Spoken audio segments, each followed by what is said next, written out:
ஒரு வசனத்தை நம்ம வாசிக்கலாம்.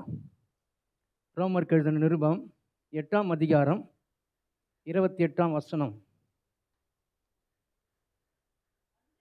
அன்றியும் அவர் தீர்மானத்தின்படி அழைக்கப்பட்டவர்களாய் தேவனிடத்தில் அன்பு கூறுகிறவர்களுக்கு சகலமும் நன்மைக்கு ஏதுவாக நடக்கிறது என்று அறிந்திருக்கிறோம்.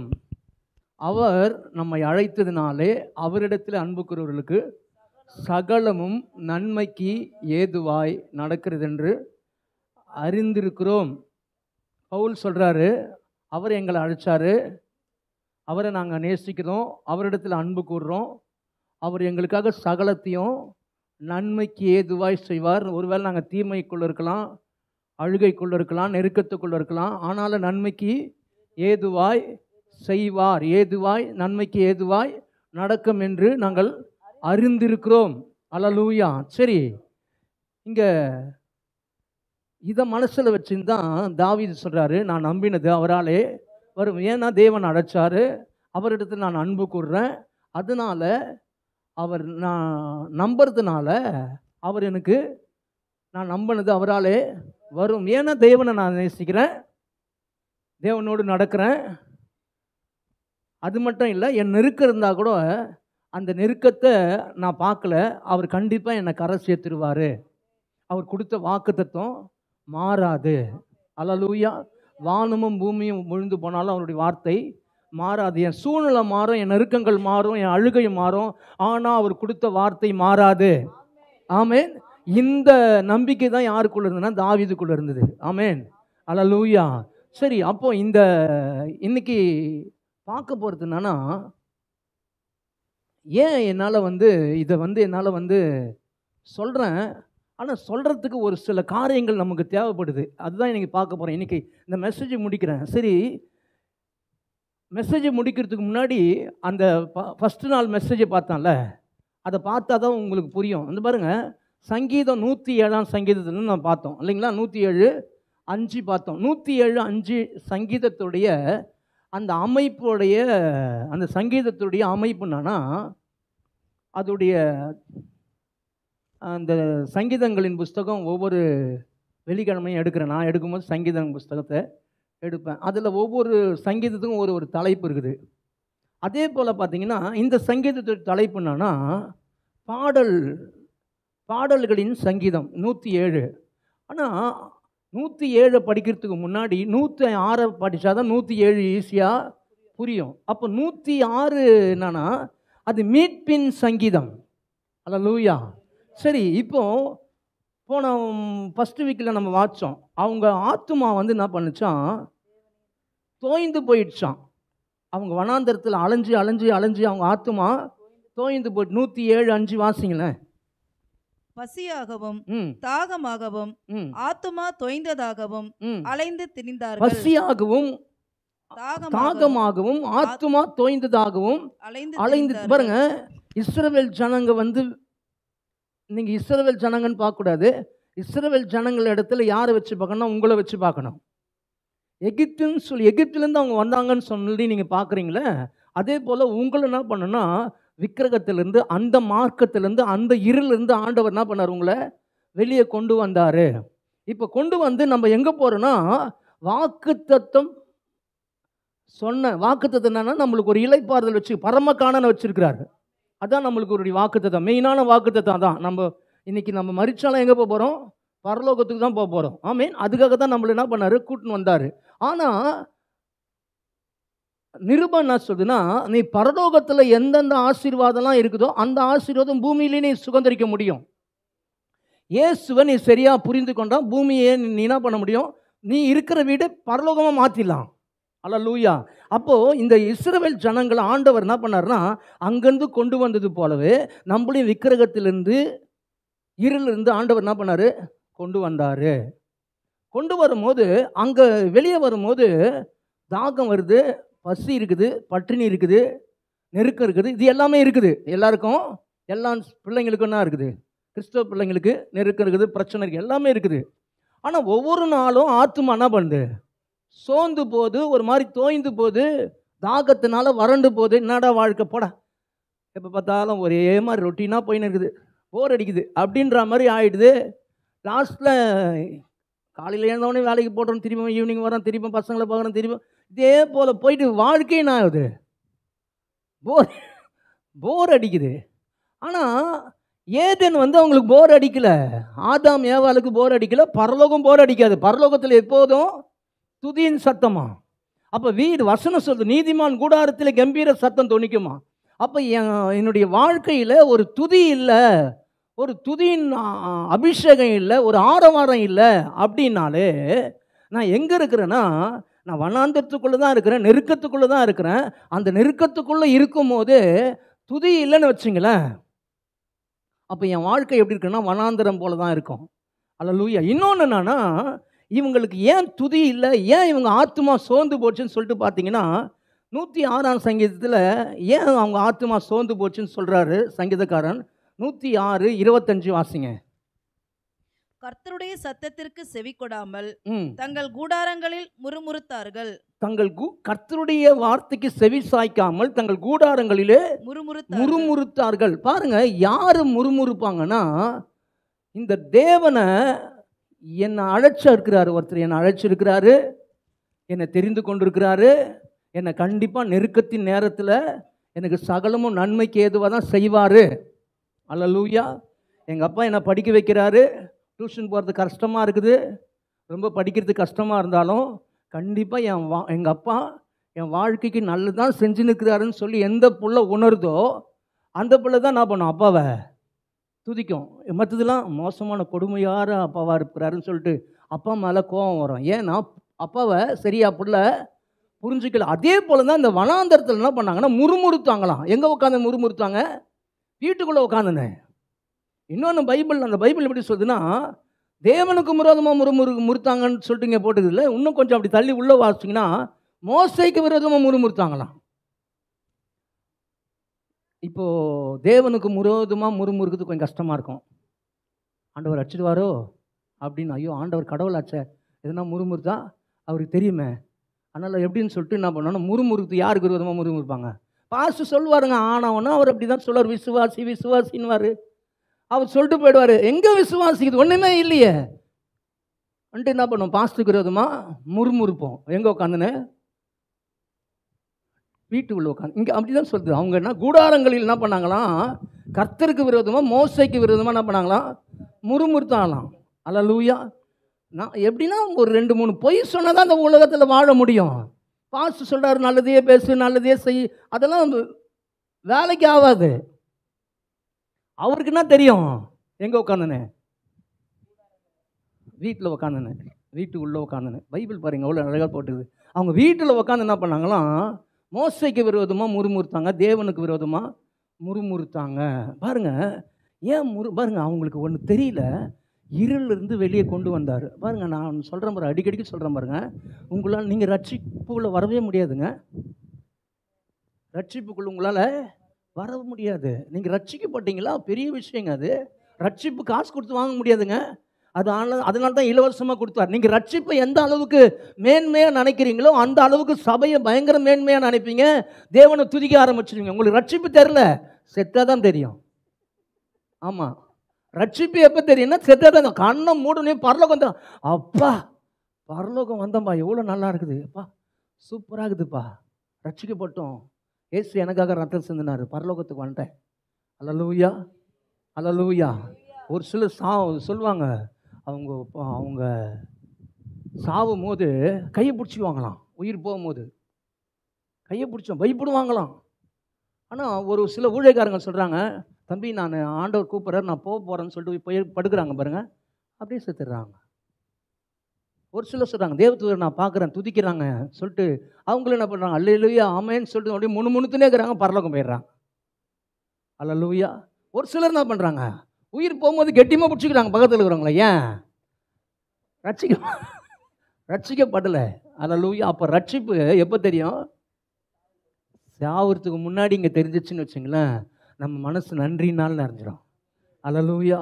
இவனுக்கு தெரியல, இவன் என்ன பண்ணுறான்னா அங்கேருந்து வெள்ளை பூண்டு கொம்மட்டிக்கு அதே யோசிக்கிறான். நான் அங்கேருந்து எப்படி இருந்தது தெரியுமா, நான் அப்படி இருந்தேன், நாங்கள் சூப்பராக இருந்தோம். வெள்ளை பூண்டு சாப்பிட முடியுமா? 4-5 பூண்டு எக்ஸ்ட்ரா ரசத்தில் போட்டாலே சாப்பிட முடியாது. அவன் வெள்ளை பூண்டு யோசிக்கிறான் பாருங்க. பாருங்க, அப்போ அவங்களுக்கு ஆண்டவர் என்ன பண்றாருன்னா, நைட்டும் லைட்டாக வந்து நிற்கிறாரு. காலையில் பார்த்தீங்கன்னா மேகஸ்தம் அப்படி வெயில் வர வர்றது, அப்படி மேகம் அப்படி மூடிடுது போல. இப்போ மூடிடுச்சு மேகம். அங்கெல்லாம் சரியான வெயில், நிற்க முடியல. இங்கே அப்படி மேகம் மூடுது. அதே போல் ஆண்டவர் என்ன பண்ணார்னா, பகலில் என்ன பண்ணுறாருன்னா, ஏர் கூலராக பகலில் மாறிட்டார், நைட்டில் ஆக்சிஜன் லைட்டாக மாறிட்டார். கொஞ்சம் யோசிச்சு பாருங்க, எப்படி கொஞ்சம் யோசிச்சு. லைட்டே ஃப்ரீ, கரண்ட் பில் கட்ட தேவையில்ல. ஏசி அதிகமாக யூஸ் பண்ணுறதுனால கரண்ட் பில் அதிகமாக பண்ணுறோம். அவனுக்கு கஷ்டமே இல்லை. ஏன்னா பகலில் எப்படி ஆயிடுறாரு, மேகஸ்தமமாக. நன்றி இல்லை பாருங்க, அவர் யோசிக்க மாட்டானுங்க. ஏன்னா முறுமுறுப்பு தேவன் செஞ்ச நன்மையை மறக்கடிச்சிடும். அல்லேலூயா. யாருக்கு விரோதமாக முறுமுறுச்சாங்கன்னா, தேவனுடைய ஊழியக்காரனுக்கும் கர்த்தருக்கு விரோதமாக முறுமுறுக்கிறானுங்க. எங்கே உட்காந்துன்னு? வீட்டுக்குள்ளே உட்காந்துன்னு. ஃபேமிலி ப்ரேயர் பண்ண சொன்னால் ஃபேமிலி முறுமுறுப்புது. உக்காந்து 4 பேர் உக்காந்தாலே எங்கே பாஸ்டரை பற்றி பேசுறது, ஊழியக்காரங்களை பற்றி பேசுறது. இன்றைக்கி நிறைய யூடியூப்பில் பார்த்தீங்கன்னா நிறைய பார்த்துட்டு பேசுகிறாங்க. பேசாதீங்க, அபிஷேகம் அப்படியே இறங்கிடும். நீங்கள் 1 மணி நேரம் நல்லா ஜெபம் பண்ணிட்டு ஒரே நிமிஷம் பாஸ்டரை பற்றி பேசுனா மொத்தம் 1 ஹவர் அபிஷேகம் அப்படியே டக்குன்னு போயிடும். அல்லேலூயா. இவங்களுக்கு அபிஷேகம் போகுது, அப்படியே போகுது, ஒன்றுமே தெரில பாருங்க அவங்களுக்கு. அதனால தான் இவங்க வனாந்தரத்தில் இவங்க என்ன பண்ணாங்க, நன்றி இல்லாதனால இவங்க ஆத்துமா சோர்ந்து போச்சு. அல்லேலூயா, அல்லேலூயா. அப்போ இன்னைக்கு தேவையான தேவ பிள்ளைகளுக்கு தேவையானது என்னது? தாவீதுக்கு ரொம்ப அவன் தேவையானது ஒன்று சம்பாரிச்சான். அதனால தான் அவன் சொல்கிறான், நான் நம்பினது அவரால் வரும். அதனால தான் அவன் கோலியாத்துக்கு முன்னாடி போய் நிற்கிறான். அதனால தான் அவன் என்ன பண்ணுறான், யுத்தங்களை நடப்பிக்கிறான். அவன் ஒன்று செஞ்சான், அதுதான் நம்மளுக்கு தேவை. நான் சொல்கிறேன் பாருங்கள், நம்மளுக்கு காசு மேட்ரே கிடையாது. காசுக்காக நீங்கள் ஓடினீங்கன்னா வேலைக்கு ஆக மாட்டீங்க. அல்லேலூயா. காசு உங்களுக்கு நிற்கணும்னா நீங்கள் ஆவிக்குரிய ஆசீர்வாதங்களை பெற்றுக்கொண்டே ஆகணும். ஆவிக்குரிய ஆசீர்வாதங்கள் உங்கள் மேலே இருந்தே ஆகணும். உங்கள் மேலே ஆவிக்குரிய ஆசீர்வாதங்கள் மட்டும் இருந்ததுன்னா நன்மையின் கிருபை உங்களை தொடரும். ஆமென். அல்லேலூயா, அல்லேலூயா. இன்றைக்கி ஆவிக்குரிய ஆசீர்வாதங்களை எப்படி பெற்றுக்கொள்கிறது தான் பார்க்க போகிறோம். ஏன்னா ஆவிக்குரிய ஆசீர்வாதங்கள் வந்தாலே நன்மையின் கிருபை. தாவீது சொல்கிறான், கர்த்தர் என் மேய்ப்பராக இருக்கிறார், நன்மையின் கிருபை என்னை தொடரும். தாவீது போய் தீரில் போய் எனக்கு நல்ல தேக்கு மரத்தை ஆர்டர் பண்ணி எடுத்துன்னு வந்தானா? இல்லை, தீரு ராஜா சொல்கிறாரு, நீ நல்ல வீட்டை கட்டிக்க, நான் தேக்கு மரம்லாம் அனுப்புகிறேன்றார். அல்லேலூயா. அப்போது தேவன் என்ன பண்ணுறாருன்னா, ஆவிக்குரிய ஆசீர்வாதங்களை ஜனங்க தேடணும்னு நினைக்கிறார். ஆமென். அல்லேலூயா, அல்லேலூயா. இந்த ஆவிக்குரிய ஆசீர்வாதங்கள் என் மேலே இருந்தால் தாங்க என்னால் சொல்ல முடியும், நான் நம்பினது அவரால் வருன்னு. நெருக்கத்தின் நேரத்தில் ஏன் சொல்ல முடியலன்னா, ஆவிக்குரிய ஆசீர்வாதமே இல்லை. அதனால தான் என்னால் விசுவாசிக்க முடியல, பலவீனமாக இருக்கிறேன். அல்லேலூயா. ஒரு சின்ன பிரச்சனைகள் கை கால்லாம் அப்படி தடுதுன்னு ஆடுது. அல்லேலூயா. உடம்பு சரியில்லாத விழுந்துட்டாங்களாம். டக்குன்னு பார்த்தா அவங்க சொன்னாங்க, ஐயோ என் பொண்ணு விழுந்துச்சு, என் உடம்பு ஜில்லுன்னு ஆயிடுச்சு. எதுக்கு? பொண்ணு விழுந்துச்சு, உடம்பு முடியாத விழுந்துச்சு. ஏன் உங்கள் உடம்பு ஜில்லுன்னு ஆகும்னா, அந்த அளவுக்கு ஆவிக்குரிய பாதுகாப்பு இல்லை உங்களுக்கு. ஆவிக்குரிய ஆசீர்வாதத்தை பெற்றுக்கொள்ள. அல்லேலூயா. அப்போ ஆவிக்குரிய ஆசீர்வாதங்கள் தான் என்ன பண்ணுன்னா நம்மளை சொல்ல வைக்கும். அல்லேலூயா. இன்றைக்கி ஆவிக்குரிய ஆசீர்வாதங்களை எப்படி நம்ம பெற்றுக்கொள்ள போகிறோம்? நம்ம எடுத்துக்கு வாசிக்கலாம். சங்கீதங்களின் புஸ்தகத்துக்கு போகலாம். 84ஆம் சங்கீதம். ஆவிக்குரிய ஆசீர்வாதங்கள் என்னன்னு பார்க்கலாம். நம்ம 1லிருந்து 4 வரைக்கும் வாசிங்க. சேனைகளின் கர்த்தாவே, உமது வாசஸ்தலங்கள் எவ்வளவு இன்பமானவைகள். என் ஆத்துமா கர்த்தருடைய ஆலய பிரகாரங்களின் மேல் வாஞ்சையும் தவணமுமாய் இருக்கிறது. என் இருதயம் என் மாம்சமும் ஜீவனுள்ள தேவனை நோக்கி கம்பீர சத்தமிடுகிறது. கம்பீர சத்தம் இடுகிறது. பாருங்க, இந்த தாவீது சொல்றான், சேனையின் கர்த்தாவே, உம்முடைய வாசஸ்தலங்கள் எவ்வளவு இன்பமானவைகள். இந்த வார்த்தை உங்களுக்கு எல்லாம் எப்படி புரியுதுன்னு தெரியல. தேவ பிரசன்னா காலையில் போவோம், போனால் ஒரு ஆராதனை நடக்கும். ஆராதனை அனாயிண்டிங் அப்படியே பயங்கரமாக இறங்கும். அப்படியே அபிஷேகம் தான், ஃபுல்லாக அபிஷேகம். 10 மணிக்கு ஆராதனை நடக்கும், ஒரு 1 ஹவர் நடக்கும். வீட்டுக்கு வரும்போது 4 மணி ஆகும். வீட்டுக்கு வரும் 4 மணி. 4 மணி வரைக்கும் ஒன்றுமே தெரியாது. பாஸ்டர் அப்போ அங்கேயே இருந்த சோறு பசியும் எடுக்காது. இன்னொன்று என்னன்னா, அந்த அளவுக்கு தேவ பிரசன்னம் அப்படியே நிறைஞ்சிருக்கும் பாருங்க. இந்த இடத்துல தேவ பிரசன்னம் இருக்குது. ஆமென், அல்லேலூயா. நீங்கள் இருக்குதுன்னு சொன்னீங்கன்னா அது இருக்குது, நீங்கள் இல்லைன்னு சொன்னால் உங்களுக்கு தெரியாது, மற்றவங்களுக்கு தெரியும். மற்ற அவனுக்கு இருக்குதுன்னு தெரியணுமோ அவனுக்கு தெரியும். பாருங்க, அங்கே வல்லமை இருக்குதுன்னு சொல்லி மற்றவங்களாம் தெரில, பேதுக்கெல்லாம் தெரில, ஆனால் அவளுக்கு தெரிஞ்சது. அதனால தான் அவள் பார்த்தா வல்லமையை. ஆமென். இங்கே தேவதூதர் நிற்கிறாங்கன்னு சொல்லிட்டு நீங்கள் நினச்சிங்கன்னா உக்காந்துக்கிறாங்க. நீங்கள் இல்லை, யாருமே இல்லைன்னா இல்லை தான். ஆமென், அல்லேலூயா. அப்போ தேவதூதர் ஊழியம் உண்டாகிறதும் எல்லாமே உங்கள் கையில் தான் இருக்குது. அதே போல் தேவ பிரசன்னம் எனக்கு இன்பமாக இருக்குதுன்னா உங்களுக்கு அந்த ஆராதனை ரொம்ப சந்தோஷமாக இருக்கும். இங்கே பாடுறவங்க மேட்டரே கிடையாதுங்க. நீங்கள் எந்த அளவுக்கு தேவ பிரசன்னத்துக்கு, தேவனுடைய சமூகத்துக்கு எந்த அளவுக்கு நீங்கள் வாஞ்சியாக இருக்கிறீங்களோ அந்த அளவுக்கு உங்கள் தேவ பிரசன்னம் உங்கள் மேலே இறங்கும். ரத்த கோட்டைக்குள்ளே நான் நுழைந்து விட்டேன்னு சொன்னால் மற்றவங்களுக்கு ரத்த கோட்டைக்குள்ளே பீட்டு சவுண்டு தான் கேட்கும். ஆனால் உங்கள் மேலே பிரசன்னம் நிரம்ப பாருங்க, அது மற்றவங்களால புரிஞ்சுக்க முடியாது. நீங்கள் தேவ பிரசன்னத்துக்கு முக்கியத்துவம் கொடுத்தீங்கன்னா, இவன் சொல்கிறான், சேனையின் கர்த்தாவே உம்முடைய வாசஸ்தலங்கள் எவ்வளவு இன்பமானவைகள், என் ஆத்துமா கர்த்தருடைய ஆலயத்தின் பிரகாரத்தின் மேல் வாஞ்சையும் தாகமாயிருக்கிறது. அல்லேலூயா. தேவ பிரசன்னத்தின் மேல ஒரு தாகங்க. அல்லேலூயா. தேவ பிரசன்னம் பாருங்க, தேவ பிரசன்னத்தின் மேல தாகம் வந்துச்சுன்னு வச்சுங்களேன், 10:30 மணிக்கு சர்ச்சுன்னா 10 மணிக்கு நம்ம உட்காருவோங்க. அல்லேலூயா. ஏன்னா எந்த நேரத்தில் ஆவியானவர் என்ன பண்ணுவாருன்னு சொல்ல முடியாது. நீங்க எந்த அளவுக்கு தேவ பிரசன்னத்துக்கு முக்கியத்துவம் கொடுக்குறீங்களோ அந்த அளவுக்கு உங்க இருதயம் நன்றினால் நிரப்பப்படும். அல்லேலூயா. இவன் தேவ பிரசன்னத்துக்கு முக்கியத்துவம் கொடுக்கல. யாரு இந்த இருக்கிறானுங்க பாருங்க, அந்த வனாந்தரத்தில் வந்தானுங்க பாரு இஸ்ரவேல், எவனும் தேவ பிரசன்னம் முக்கியத்துவம் கொடுக்கல. அதனால தான் அவன் வாழ்க்கையில முறுமுறுப்பு வந்தது. அல்லேலூயா. ஆனா தாவீது பாருங்க, ஒரு கோலியாத்துக்கு முன்னாடி போய் நிற்கிறான். எப்படி நிற்கிறான்னா, அவன் தேவ பிரசன்னத்துக்கு முக்கியம் கொடுத்தான். அவன் சொல்றான், தேவனை நோக்கி கம்பீர சத்தம் இடுகிறேன்.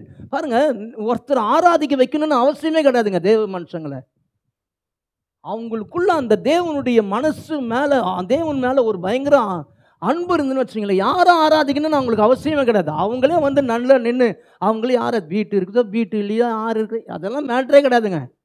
அல்லேலூயா.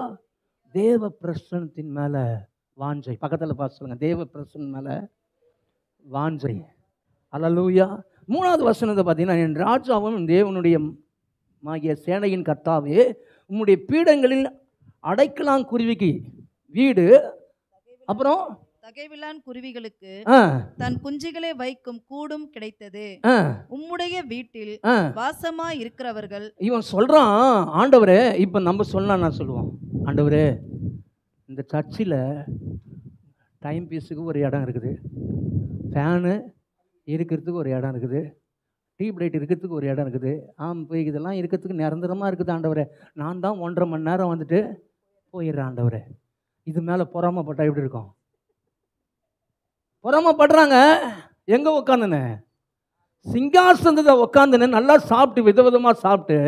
அவன் சொல்கிறான், சர்ச்சில் கூடு கட்டி குருவி வாழ்தான், அதெல்லாம் இங்கே இருக்குது ஆண்டவரே, நான் மட்டும் என்ன பண்ணுறல, நான் மட்டும் வந்து போகிறேன் ஆண்டவர். அது மேலே பொறாம பிடிச்சிக்கிறான். பாருங்க, தேவ பிரசன்னத்தின் மேலே ஒரு வாஞ்ச, தேவனுடைய சபை மேலே ஒரு வாஞ்ச, தேவனுடைய சபையில் நான் இருந்தால் எவ்வளோ நல்லா இருக்கும். அல்லேலூயா.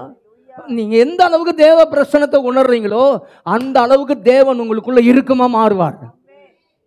ஆமென். அல்லேலூயா. அல்லேலூயா. இவன் சொல்றான், உம்முடைய வீட்டில் வாசமாய் இருக்கிறவர்கள் பாக்கியவான்களாம். எந்த வீட்டில்? அந்த ஆவிக்குரிய பிரசன்னத்துக்குள்ள நீங்க இருந்தீங்கன்னா ஆவிக்குரிய ஆசீர்வாதம் உங்க மேல வந்துடும். பாக்கியவான்கள் சொல்றது இல்ல, இதுதான் ஆவிக்குரிய ஆசீர்வாதம். ஆமென். பாக்கியவான்கள் சொல்ற இடம் வந்து ஆசீர்வதிக்கப்பட்ட ஜடம். அல்லேலூயா.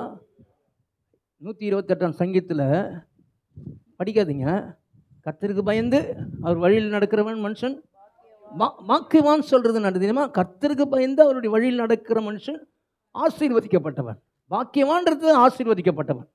அப்போ நீங்க தேவ பிரசன்னத்தின் மேல வாஞ்சையா இருக்கும் போது தேவனுடைய சமூகத்தின் மேலே வாஞ்சியாக இருக்கும்போது, தேவனுடைய வீட்டின் மேலே வாஞ்சியாக இருக்கும்போது ஆண்டவர் சொல்கிறாரு, நீங்கள் ஆவிக்குரிய ஆசீர்வாதம் உங்களுக்கே தெரியாதோ அது மேலே இறங்கும்.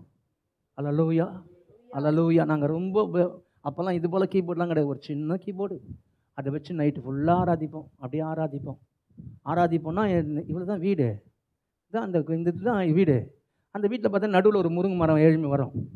அந்த முருங்கை மரத்துக்கு மேலே வச்சு டிவி வச்சு இது வச்சு நான் ஆராதிக்கும் போது ஒன்றுமே இருக்காது, சாப்பாடெலாம் இருக்காது. ஆராதிச்சுட்டு முடிக்கும் போது யாருன்னா ஒருத்தர் என்ன பண்ணுவாங்க, நாங்கள் கல்யாணத்துக்கு போனோங்க, சாப்பாடு அங்கே மீந்துடுச்சுன்னு சொல்லிட்டு பக்கெட்டில் தூக்கின்னு வந்து வச்சுட்டு கொடுத்துட்டு போவாங்க. சாப்பாடை பற்றிலாம் கவலையே கிடையாது, ஆராதனை மட்டும் போவோம். நைட்டு 2 மணிக்கு தான் ஆராதனை போயின்னு இருக்கோம். ஆனால் முடிஞ்சவொடனே சாப்பாடு, காப்பி தண்ணிலாம் இருக்காது, ஒன்றுமே இருக்காது. கருப்பு டீ போடுறதுக்கு டீ தூள் இருக்காது. திடீர்னு பார்த்தீங்கன்னா அன்றைக்கெலாம் ₹6.50 ஒரு பால். எங்கன்னா ஒரு புடவையில் அடிக்க வச்ச காசு நாங்கள் எதுனா ஒன்று எடுப்போம், டக்குன்னு ₹6.50 கரெக்டாக வந்து நிற்கும். அதுதான், அது வாங்கினோன்னே பால் பயங்கர சந்தோஷம். ஆனால் அதெல்லாம் பார்க்கும்போது இந்த ஆராதனை பிரசன்னத்தை பார்க்கும்போது அதெல்லாம் எங்களுக்கு ஒன்றுமே தெரியாது. பயங்கரமாக ஆராதிப்போம், மணிக்கணக்காக ஆராதிப்போம், ரொம்ப நேரம் ஆராதிப்போம், சந்தோஷமாக இருக்கும். காசு பணம் பட்டினிலாம் தெரியாது. இப்போ சிவா சொன்னது பசி எடுக்காது, ரொம்ப ஜாலியாக இருக்கும் அந்த டைம்லாம். ஆனால் நெருக்கம் தாண்டவும் ஆடும். எல்லாருமே பார்க்கும்போது பொறாம தான் போடுவாங்க. ஆனால் எங்கள் வீட்டில் இருக்கிறது எங்களுக்கு தான் தெரியும். ஆனால் அந்த அளவுக்கு ஆண்டவருடைய பிரசன்னம் எல்லாத்தையும் மறக்க வைக்கும். அல்லேலூயா. அவங்க பிரசன்னத்துக்குள்ளே இல்லைங்க, அதனால தான் அவங்களுக்கு என்னன்னா மறக்க வைக்கல, முறுமுறுப்பு வந்தது அவங்களுக்குள்ள. அல்லேலூயா. ஆனால் தாவீது சொல்கிறான், அவருடைய பிரசன்னம் இன்பமானவைகள், நம்முடைய வீட்டில் வாசமாக இருக்கிறவர்கள் பாக்கியவான்கள். அல்லேலூயா. சரி, இப்போது அந்த 20 லட்சம் ஜனங்களோட 2 பேர் மட்டும் என்ன பண்ணாங்க, கானானுக்குள்ளே போனாங்க. நான் சொல்கிறேன் பாருங்கள், உங்க கூட 10 வருஷமாக கூடவே இருப்பாங்க. நீங்கள் உயிரும் வேஸ்டா கூட நீங்கள் மட்டும் மேலே வரலாம், அவன் அப்படியே இருப்பான். ஏன் அப்படியே இருப்பானா, அவன் தேவனோடு நடக்க மாட்டான். நீங்கள் தேவனோடு நடந்து பாருங்கள். நான் ஒன்று சொல்கிறேன் பாருங்களேன், நீங்கள் வேலைக்கு போங்க, வேலைனால உங்களுக்கு காசு கிடையாது, அவர் கொடுத்தா தான் காசு. ஆமென், அல்லேலூயா. தேவனுக்கு எந்த அளவுக்கு முக்கியத்துவம் கொடுக்குறீங்களோ அதே போல் உலகத்துக்கும் அந்த அளவுக்கு முக்கியத்துவம் கொடுக்காதீங்க. அல்லேலூயா. தேவனுக்கு முக்கியத்துவம் கொடுத்தது, தேவன் சொன்னார்னு வேலை செய்யுங்க. தேவன் சொல்கிறார் சோம்பேறிக்காக சோறு எடுக்காதுன்றாரு, சோறை எடுத்து சோம்பேறிக்கு சோறு கிடையாதுன்றாரு. அதனால் தேவன் சொன்னார் வேலை செய்யணுன்றாரு, வேலை செய்கிறோம். வேலை செய்கிறதுனால சாப்பிடல. ஆமென், ஆமென். பக்கத்தில் வேலை செய்கிறதுனால நீங்கள் சாப்பிடல. வேலை செய்கிறோம் சொல்லுங்கள், வேலை செய்கிறோம், சொத்து சேர்த்து வச்சுக்கிறான், ஆனால் சாப்பிட்லையே, களி தானே சாப்பிட்றான். சாப்பிட வைக்கிறது தேவனுக்கு கிருபை தானே. ஆமென். அப்போது சம்பாதிக்கிறதுனால சாப்பிடல, அவர் கிருபை இருந்தால் தான் சாப்பிட்றோம். அப்போ அவருக்கு தானே நன்றி சொல்லணும். ஆனால் இவனுக்கு தெரில பாருங்கள், நன்றி சொல்ல முடியல. சரி, அப்போ அவனுக்கு 2 பேரும் நானுங்க பண்ணானுங்கன்னா நன்றி சொல்ல ஆரம்பித்தானுங்க. யார்? காலேப், ஜோசுவா நன்றி உள்ளவனா இருந்தானுங்க. அவனுக்கு 2 பேர் மட்டும் நன்றி செலுத்தினானுங்க பாருங்க. அதுக்கப்புறம் அந்த வசனம் எப்படி ஸ்டார்ட் ஆகுதுன்னா, உண்மையிலே பலன் கொள்கிற மனுஷர் எல்லாம் தங்கள் இருதயங்கள் செவ்வையான வழிகளை கொண்டிருக்கிறவர்கள் பாக்கியவான்கள். இப்போ 20 லட்சம் ஜனம் கல்லெடுத்துக்கலாம் பார்த்தீங்களா? என்னாகமும் புரட்டாதீங்க, தயவுசெய்து படிச்சிடுங்க, வீட்டில் உட்காந்து படிங்க. என்னாகும் 13, 14 பார்த்தீங்கன்னா கல்லெடுத்து சபையார் எல்லாருமே யாருக்கு முன்னாடி கல்லெடுத்துட்டானுங்க. அவனுங்க சொல்லிக்கிறேன், டே நான் தாண்டா உங்களுக்காக யுத்தம் பண்ணுறேன். முன்னாடி யார்? ஜோசுவா தான் யுத்தம் பண்ணுறா. டே நான் தாண்டா உன் உயிரெல்லாம் காப்பாற்றிக்கிறேன், எனக்கு விரோதமாக நீ கல் எடுத்துட்டியாடா நீ அப்படின்னு கேட்டிருக்கிறான்ல. இல்லைங்க, தேவனுடைய இருதயம் போலவே ஜோசுவா இருதயம் மாறிடுச்சு. ஆமென். 2வது என்ன தெரியுமா? ஆவிக்குரிய ஆசீர்வாதம், தப்பு செஞ்சால் மன்னிங்க. எல்லாருமே கடவுள் கிடையாது. ஆமென். எல்லாருமே யார்? மனுஷன்னா பலவீனமாக இருப்பான். ஆமென். மனுஷனா கோபம் வரும். ஆமென். அவன் ரொம்ப கோவப்படலன்னா ஜடமாக கூட வச்சுன்னு இருக்கிறோம். கோவப்படணுங்க, இல்லைன்னா ஜடம் அது. ஆமென். கோவப்பட்டா கூட பாவம் செய்யக்கூடாது, அதான் மேட்ரு. ஆமென். அப்போ கோவப்படுங்க, ஆனால் பாவம் செய்யாதீங்க. அல்லேலூயா. நான் பதறிலாம் பேசாரு, கோவப்படுங்க, நல்லது. ஏன்னா நீங்கள் ஜடம் கிடையாது, நீ மனுஷன். நீங்கள் ஏன் நீங்கள் கடவுள் கிடையாது கோவப்படாத இருக்கிறதுக்கு. அதனால கோவப்படுங்க, ஆனால் பாவம் செய்யாதீங்க. அல்லேலூயா. ஆனால் இவங்க எல்லாரும் கோவப்பட்டானுங்க பாருங்க, ஒருத்தனை கூட இவன் நியாயம் தீர்க்கவே இல்லை ஜோசுவா. அல்லேலூயா. வசனம் சொல்லுது, உண்மையிலே பலன் கொள்கிற மனுஷர் தங்கள் இருதயங்களில் செவ்வையான வழிகளை கொண்டிருக்கிறவர்கள் பாருங்க, மன்னிக்கணுங்க. ஆவிக்குரிய ஆசீர்வாதம் உங்க மேல வரணும்னு வச்சிங்களேன், நீங்க ஜனங்களை அப்படி டோட்டலா மன்னிக்கிறவங்களா இருக்கணும். தப்பு செய்யாத யாருங்க இருக்கிறாங்க? நீங்க ரொம்ப நீதிமான்னு நம்ம சொல்ல முடியாது. ஒரு நாள் டமால் நம்மளும் தப்பு செஞ்சிடுவோம். ஆமென். அல்லேலூயா. நம்ம ரொம்ப கரெக்டெலாம் சொல்ல முடியாது. ஒரு நாள் நம்ம யானைக்கு என்ன வரும்? அடி. நான் உழுவ மட்டும் சொல்ல முடியுமா? என்னைக்கு உழுவுன்னு சொல்ல முடியாது. உழாத இருக்கிறது கர்த்தருடைய கிருபை. ஆமென். அல்லேலூயா. அப்போ மன்னிக்கிறதுக்கு நம்ம ரெடியாக இருக்கணும். மன்னிக்கும் போதே உங்களுக்கு தெரியாத அவங்க மேலே ஆவிக்குரிய ஆசீர்வாதம் இறங்கும். ஆமென். ஆவிக்குரிய வசனம் சொல்லு 1 எபேசியர் 1:3 சொல்லுது, படிக்காதீங்க, அப்படி சொல்லுங்க. ஆவிக்குரிய சகல ஆசீர்வாதத்தினாலும். அப்போ ஆண்டவர் என்ன பண்றாருன்னா, ஃபர்ஸ்ட் எதை கொடுக்குறாரு? ஆசீர்வாதம் எதை கொடுக்குறாரு? ஆவிக்குரிய ஆசீர்வாதம் தாங்க ஒரு தேவ பிள்ளைக்கு வேணும். அல்லேலூயா. இன்னைக்கு ஆவிக்குரிய ஆசீர்வாதத்தை தேடாத என்ன பண்றோம்? ஓட்டின்னு போயிடுறோம் பாருங்க. ஓட்டின்னு போயிட்டு எல்லாத்தையும் சேர்த்து வச்சு, அப்பா ஓட்டி வரப்போகுது, இந்த மாதம் ஒரு கணக்கு போடுவாங்க பாருங்க. திடீர்னு லாஸ்ட்டில் ஒரு பெரிய ஒரு டக்குன்னு வயிற்று வலி எதுனா வந்து மொத்தமாக 5000 பில்லு வைன்றுவான். நான் பார்த்தேன், 10,000 ரூபாய் இருந்து 10,000 ரூபாய் தான் லாஸ்ட்டாக நான் கடன் வாங்க ஒரு 2,000 ரூபாய் வாங்கினேன் ஒருத்தங்கிட்ட. அது அப்படியே ஏறி 10,000 ரூபாய் ஆயிடுச்சு. 10,000 ரூபாய் ஆனோடனே 10,000 ரூபாவா, ஐயோ எப்படி கொடுக்க போகிறோம்? உடனே எங்கள் மேனேஜர் சொன்னார், ஓட்டி செய்வேன்னு. எப்படின்னா கடத்தை அடிச்சுடு. ஓட்டி போய் செஞ்சு அப்போல்லாம் பெரிய காசு. ஓட்டி செஞ்சுனே இருப்பேன். திடீர்னு பார்த்தா பசங்களுக்கு உடம்பு சரியில்லாம், திடீர்னு பார்த்தா சத்தியாக்கு உடம்பு சரியில்லாத, இதே உடம்பு சரியில்லாத எல்லாம் ஓட்டி காசு எல்லாம் போயினே இருக்கும். பாஸ்டர் சொல்வார், என்ன வேணும், சர்ச்சுக்கே வரல. இல்லை பாஸ்டர், ஓட்டி பாஸ்டர் நீங்கள் இதே சொல்லினாரு, பாடுறதுக்கு ஆள் இல்லைன்னுவார்.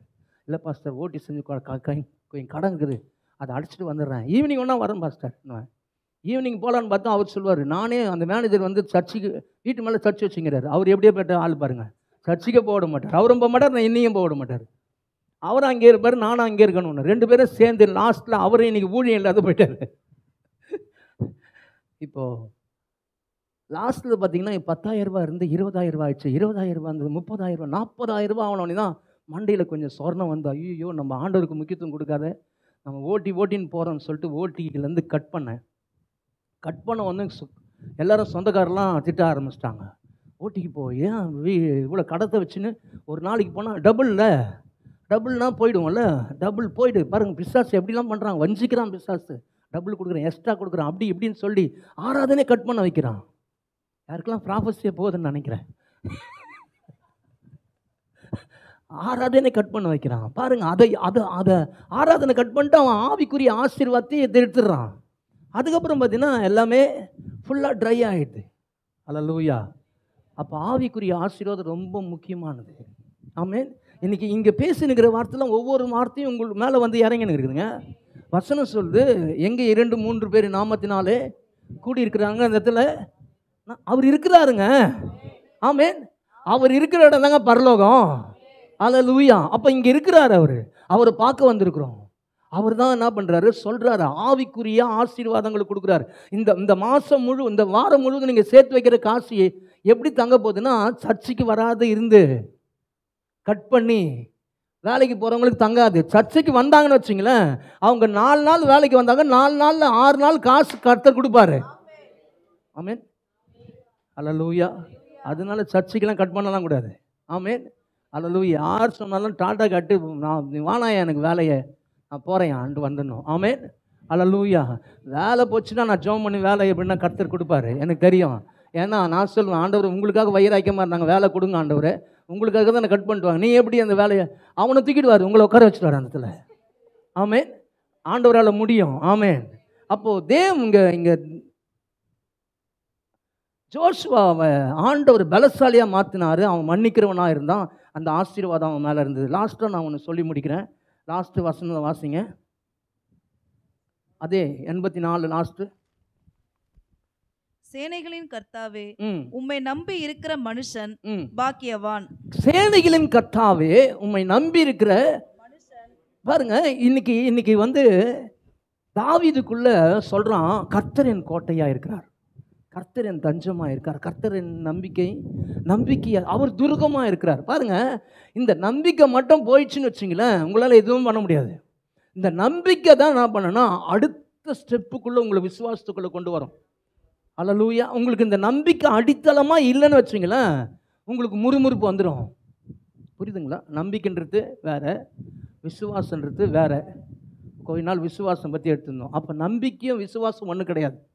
அல்லேலூயா. பாருங்க, நம்புறது என்ன சொல்லுவாங்க, ஒரு நாள் கடவுள் கண்ணை திறப்பார், இதுதான் அது.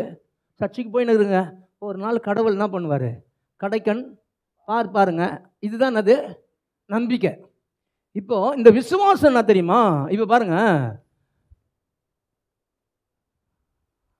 அந்த 12 வருஷம் பெரும்பாடுள்ள ஸ்திரீ, அவன் நம்பி இருந்தா, இயேசு குறித்து சொன்னாங்க, நம்பினா. ஆனால் வரும்போது நம்பிக்கையோட வந்தா பாருங்க, சூழ்நிலை வேற மாதிரி ஆயிடுச்சாங்க. ஏன்னா அங்கே பார்த்தீங்கன்னா எல்லாருமே என்ன பண்ணானுங்க, இயேசுவை சுற்றி நின்றுந்தானுங்க. அதுக்கப்புறம் பெரிய ஒரு வட்டம், அதுக்கப்புறம் ஒரு சொல்லுவாங்கள்ல 5 அந்த இதுக்கெல்லாம் எலெக்ஷனுக்குலாம் என்ன சொல்லுவாங்கன்னா 27 அடுக்கு 3 அடுக்கு பாதுகாப்பு அப்படின்னு சொல்லுவாங்களா. அது போல் இயேசுக்கு பக்கத்தில் யார், சீஷருங்க. அதுக்கு பின்னாடி பார்த்தீங்கன்னா 70 பேர், அதுக்கு பின்னாடி பார்த்தீங்கன்னா 120 பேர், எல்லாருமே வட்டமாக இருந்தானுங்க. அதுக்கப்புறம் பார்த்தா ஜனங்க. இவன் நம்பிக்கையோடு வந்தான், இயேசு எப்படியும் சுகமாக்கிடுவார், போய் அவர் காலில் விழுந்து சுகத்தை பெற்றுக்கொள்ளலாம், அவர் கை தொட்டால் போதும் அப்படின்னு சொல்லிட்டு அந்த பெரும்பாலும் நம்பிக்கையோடு தாங்க வந்தான். இவனுங்களை பார்த்தோன்னே நம்பிக்கையே ஆயிடுச்சு, போகிற மாதிரி இருந்தது. ஆனால் இந்த நம்பிக்கை போகிற மாதிரி இருந்தது. ஆனால் இப்போ அவன் ஒன்று செய்ய யோசிக்கிறா, அவர் என்னை தொடலோட பரவாயில்ல, அவர் வஸ்திரத்தை தொட்டு நான் சுகத்தை பாருங்க. இந்த நம்பிக்கை உங்களுக்கு அடித்தளமாக இருந்ததுன்னா, இந்த நம்பிக்கையில் நீங்கள் ட்ராவல் பண்ணிங்கன்னா உங்களுக்குள்ளே இருக்கிற விசுவாசம் உங்கள் கண்ணை ஓப்பன் பண்ண பாருங்க. ஓப்பன் பண்ணும்போது உங்கள் ஆசீர்வாதம் எங்கே இருக்குதுன்னு விசுவாசம் காட்ட ஆரம்பிச்சோம். ஆமென், அல்லேலூயா.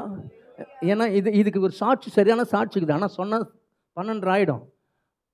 அப்போது இந்த விசுவாசம் என்ன பண்ணுதுன்னா அவளோட வஸ்திரத்தில் இருக்கிற சுகத்தை அப்படியே பெற்றுக்கொள்ளுது. அல்லேலூயா. அன்றைக்கி தான் பேதுருக்கு தெரிஞ்சு, ஓஹோ இயேசுக்கு மேலே, இயேசு கையில் தான் அற்புதம் நடக்குதுன்னு பார்த்தோம். ஆனால் இப்போது ட்ரெஸ்ஸு மேலேயும் அற்புதம் இருக்குதுப்பா. அல்லேலூயா. அப்போது ஆண்டவர் என்ன பண்ணுறாருன்னா, இந்த நம்பிக்கையை யாரெல்லாம் அடித்தளமாக வச்சுருக்கிறாங்களோ அவங்க மேலே ஆவிக்குரிய ஆசீர்வாதம் இருக்குது. ஆமென், அல்லேலூயா. நான் போகிறேன், கர்த்தர் என்னை ஆசீர்வதிப்பார், நான் ஓடுறேன், நான் ஆண்டவர் சமூகத்துக்கு ஓடுறேன்னு சொல்லிட்டு நம்பிக்கையோடு வரும்போது உங்களுக்கே தெரியாத ஆவிக்குரிய ஆசீர்வாதம் இறங்குது. ஆமென். நீங்கள் மன்னிக்கும் போது ஆவிக்குரிய ஆசீர்வாதம் இறங்குது. நீங்கள் சர்ச்சையை தேவனுடைய பிரசன்னத்தை நேசிக்கும் போது ஆவிக்குரிய ஆசீர்வாதம் உங்களுக்கே தெரியாத இறங்குது. ஆமென், அல்லேலூயா. சரி, இந்த வனாந்தரத்தில் வந்தாங்க பாருங்க, இவங்களுக்கு இதெல்லாம் இல்லவே இல்லை. அதனால தான் இவங்க என்ன பண்ணாங்கன்னா முறுமுறுத்தாங்க. இவங்க வனாந்தரத்தில் என்ன பண்ணாங்க, செத்து போனாங்க. ஆனால் தாவீது அவனுக்கு தெரியும், கர்த்தர் என்னை முன்குறிச்சிருக்கிறாரு, கர்த்தர் என்னை அழைச்சிருக்கிறாரு, நான் அவரை நேசிக்கிறேன், அதனால நான் எந்த நெருக்கம் வந்தாலும் அந்த நெருக்கத்தில் இருந்தால் கூட கர்த்தர் எனக்கு சகலத்தின் நன்மையாய் மாற்றுவாருன்னு சொல்லி தான் அவன் சொல்கிறான், நான் நம்பினது கர்த்தராலே வரும். அல்லேலூயா, அல்லேலூயா. பாருங்க, இந்த சங்கீதத்துக்கு ஒவ்வொரு சங்கீதத்துக்கும் ஒவ்வொரு கீவேர்டு இருக்குது. முழு சங்கீதத்துக்கு ஒரு கீவேர்டுன்னு சொன்னேன். அப்போ ஒவ்வொரு சங்கீதத்துக்கும் ஒவ்வொரு திறவுகோள் வசனம். ஆனால் இந்த இந்த சங்கீதத்துக்கு திறவுகோள் வசனம் என்னன்னா 6ஆம் வசனம் வாசிங்க. அதே 84 தான். அழுகையின் பள்ளத்தாக்கை அவர்கள் உருவ நடந்து அதை நீரூற்றாக்கி கொள்கிறார்கள். இப்போ அழுகையின் பள்ளத்தாக்கு தான். கூட இருக்கிறவன் சித்தப்பா பெரியப்பாலாம் கழு தூக்கி நான் அடிக்கிறதுக்கு அழுகையின் பள்ளத்தாக்கு தான். ஆனால் அதை நடக்கிறதுக்கு ஒரு பலன் தேவைப்படுது. அல்லேலூயா. பாருங்க, நீங்கள் யாருன்னா மன்னிச்சு பாருங்களேன், உங்களுக்கே தெரியாத இனம் புரியாத ஒரு சந்தோஷம் வரும். யாரை மன்னிக்கணும்னா ரொம்ப கொடுக்குறாங்களே அவங்கள மன்னிக்கிறது ஈஸியாக இருக்கும். உங்களை காரி துப்புறாங்க பாருங்க, அவங்கள மன்னிச்சிங்கன்னு வச்சிங்களேன், உங்களுக்கு இனம் புரியாத ஒரு சந்தோஷம் வரும். ஒரு சிலர் தான் ஒரு மாதிரி பார்க்குறீங்க, மன்னிச்சு பாருங்கள், உங்களுக்குள்ள அந்த பேலன் வரும். ஆண்டவர்கள் ரைட்டாக போய் நிற்க முடியும். ஆண்டவரே பாருங்கள், ஆண்டவரே அவங்க எவ்வளோ பண்ணாங்க, ஆனால் நான் மன்னிச்சேன். அவங்க சொல்ல மாட்டீங்க, ஆனால் மனசு நான் சொல்லும், கர்த்தர் எனக்கு அற்புதங்களை பாருங்க. இதுதாங்க பலனை. இவன் சொல்கிறான், இந்த தாவீது இங்கே சங்கீதக்காரன் உண்மையில பலன் கொள்கிற மனுஷர் எல்லாம் மன்னிக்கும் போது ஒரு பலன் வருது பாருங்க. இந்த பலத்தோடு நான் நடக்கிறேன் பாருங்க. அந்த நடக்கும் போது அது அழுகையின் பள்ளத்தாக்கு போல இருக்கலாம். வனாந்தரமாக இருக்கலாம், நெருக்கமாக இருக்கலாம். ஆனால் அதில் உருவம் நடக்கிறதுக்கு கர்த்தர் செய்து கொடுத்துருவார். அல்லேலூயா. இதெல்லாம் ஒன்றும் பண்ண முடியாது, இதெல்லாம் சரியாயிடும். கர்த்தர் எனக்கு அற்புதம் செய்வாருன்னு சொல்கிறதுக்கே ஒரு பலத்தை கொடுத்துருவார். ஆமென். கஷ்டமாக தெரியாது, இது மாறும் சொல்லுவோம் நம்ம. எப்போனா அந்த அழுகையின் பள்ளத்தாக்கில் நடக்கும்போது. அல்லேலூயா. தாவீது அந்த பள்ளத்தாக்கில் போய் நின்றான் பாருங்க. நிற்கும் போது அவன் சொல்கிறான், உன் தலையை வாங்கி எல்லாம் பறவைங்களுக்கெல்லாம் என்ன பண்ண மாம்சமா இறையா போடுவான்றான். எந்த இதில் சொல்கிறான்? அது அழுகையின் பள்ளத்தாக்குக்கு தான்பா. ஆனால் நான் தேவனை நேசிக்கிறேன், தேவனுடைய ஜனங்களை நான் பாருங்க, கொஞ்சம் யோசிச்சு பாருங்க. சவுலே பயந்து வெளியே போய் நிற்கிறான். ஆனால் இவன் என்ன பண்ணுறான்னா அந்த ஜனங்களுக்காக பாரப்பட்டு, ஐயோ ஜனங்கள்லாம் பயப்படுறாங்களேன்னு சொல்லிட்டு கோலியாத்துக்கு முன்னாடி வந்து நிற்கிறான். ஆனால் எதுங்க நிற்க வச்சுது? நீங்கள் தேவ பிரசன்னத்தை வாஞ்சிக்கும் போது, மற்றவங்களை மன்னிக்கும் போது அவருடைய பலம் உங்கள் பலனாக மாறிடும். நீங்கள் எங்கே போய் வேணாலும் நிற்க முடியும். அல்லேலூயா. அல்லேலூயா. யாருக்கு முன்னாடி போய் வேணாலும் நிற்க முடியும். ஆமென். அது எந்த ஆளாக இருந்தாலும் உங்களுக்கு தில்லு ஒரு பயங்கரமாக வரும். ஏன்னா நீங்கள் தேவ பிரசன்னத்துக்கு முக்கியம் கொடுக்கறதுனால தேவன் உங்களை பலசாலியாக மாற்றிடுவார். அந்த பலசாலியாக மாற்றும் போது அது அழுகையின் பள்ளத்தாக்காக இருக்கலாம், அதில் நடப்பீங்க பாருங்கள். நடந்து அது வனாந்தரத்தை நீரூற்றாக மாற்றிடுவீங்க. ஆமென். அல்லேலூயா. இங்கே விருத்தியே வராதுங்க, இந்த வீடு கட்டவும் முடியாதுங்க. இங்கே நல்ல அந்த இடத்துல நீங்கள் போனீங்கன்னா அந்த பாழான ஸ்தலங்களில் புதிதாக எழும்பி கட்ட ஆரம்பிச்சிடுவீங்க. யார் தேவ பிரசன்னத்துக்கு முக்கியத்துவம் கொடுக்குறாங்க? மன்னிக்கிறவங்க, கர்த்தரை தம்முடைய நம்பிக்கையாய் அடித்தளமாக மாற்றிருக்கிறவங்க. ஆமென். அல்லேலூயா. இதெல்லாம் உங்களுக்குள்ளே இருந்ததுன்னா நான் சொல்கிறேன், இந்த மாதம் நீங்கள் நம்பினது அவரால் வரும். இன்னொன்று அவனுக்குள்ளே ஒன்று தெரிஞ்சது, நான் செலக்ட் பண்ணப்பட்ட மனுஷன், நான் அவர் என்னை அழைச்சிருக்கிறாரு. அல்லேலூயா. அவரிடத்தில் அன்பு கூறுறேன், நான் அவரிடத்தில் அன்பு கூறுறேன், அதனால் எனக்கு சகலமும் நன்மைக்கு எதுவாக நடத்துவார். அல்லேலூயா. நான் கோலியாத்துக்கு முன்னாடி நின்னாலும் கர்த்தர் கோலியாத்தை என் கையில் கொடுப்பார். நெருக்கத்தின் மத்தியில் போனாலும் நெருக்கத்தை எனக்கு முன்னாடி மாற்றுவார். பிரச்சனை இருந்தாலும் எனக்கு முன்னாடி பிரச்சனை மாறும். அல்லேலூயா. இதுதான் காலேப் சொல்கிறான், மலை நாட்டை என் கொடுங்க. நான் ஆண்டவருக்கு சொன்னார், கொடு, நான் போகிறேன், அந்த ஏனோக்கியர் நான் பார்த்துக்கிறேன். எந்த பலனுங்க? அன்றைக்கி உண்மையாக இருந்தானுங்க. அல்லேலூயா. தேவ பிரசன்னத்துக்கு உண்மையாக இருந்தானுங்க. தேவனை ஆராதிச்சானுங்க.